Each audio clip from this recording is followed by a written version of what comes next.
Hey guys, so today we want to talk about tourniquets. Tourniquets become a really big thing in the military. Obviously, they're great for stopping bleeders. Typically we'll use them on a high pressure, high volume bleed. Basically what that means is it's just something that's literally spurting out blood.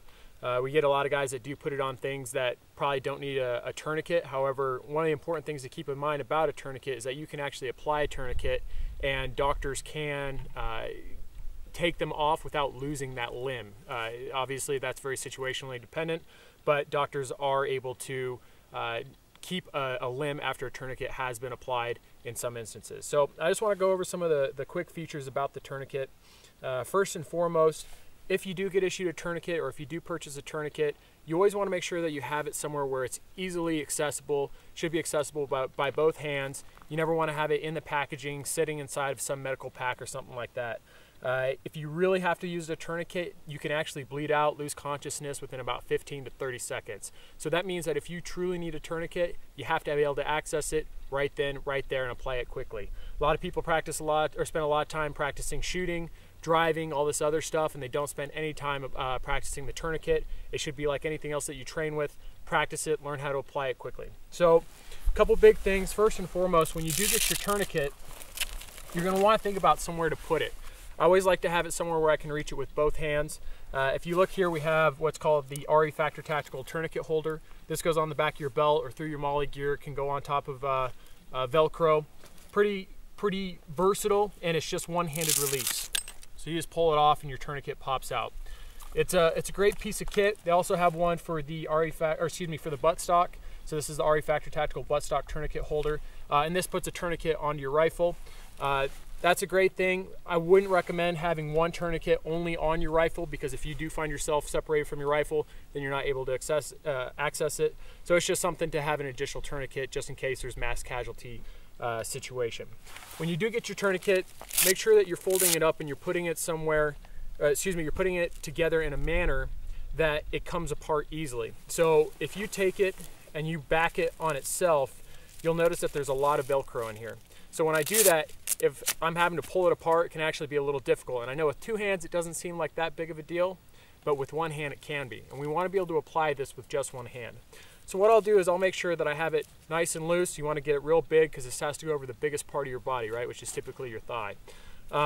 In addition, what I'm going to do is I'm going to double over the end. And this is a cat tourniquet. There's a number of different types of tourniquets out there, but this is called a cat tourniquet holder. And what I do is I take the end and I fold it over. And what that does is that gives me something that's easy to find, index with my hands, and it has a nice easy tab. So if I throw it on my shoulder, on my arm, I can get it all the way up there, and then I can crank down. So that's obviously very important, especially if I get shot in the arm. One thing I would not recommend doing, this is something I see all the time, is people will take their cat tourniquet and they'll throw it up in their left hand pocket or in their right hand pocket. The reason I'm really against that is if you have it up here and you get shot in your right hand arm, how am I going to pull that tourniquet out, right? It's not accessible by both hands. So if you're going to take it, try and put it somewhere where you can reach it with both hands. Like I said before, you want to set it to the largest setting, and then you're just going to want to Z-fold it in so that there's as little Velcro contact as possible. Just like that, make it nice and compact. And then we're going to throw it onto our rubber bands. That's a pretty typical method of carrying it, or our R.A.T.S Tactical Tourniquet Holder. The one thing I'll say about the rubber bands, it's probably the most common method of carrying the tourniquet. Certainly works. You can also use hair bands if you want something that's a little bit more durable. The only issue with that is that those do rot out, so you need to change them out every couple days, especially if you're working in a desert environment. The other one that we're looking at here, this is called the soft Tea Tourniquet. This is probably the other most common tourniquet on the market. Great tourniquet. One of the biggest things about it though is when you're setting it up, you'll notice that there's a small screw on top. Make sure that you have that screw backed all the way out. A lot of times people will forget to do that, and it has a clamp. So if it's back down and I try to push on this, I can't adjust that very well, right? So you want to make sure that it's just backed off a little bit so that this moves freely when I'm going to apply it. Again, if you're going to set this up, you want to throw it on your rifle, just make sure that you have it completely set to the largest setting. Finally, we have what's called the R.A.T.S tourniquet, and this is made by a company. It's R.A.T.S tourniquet.com. Really great tourniquet. It's great for low vis operations. because it is smaller, you may have some guys saying, yeah, it's going to cause some tissue damage.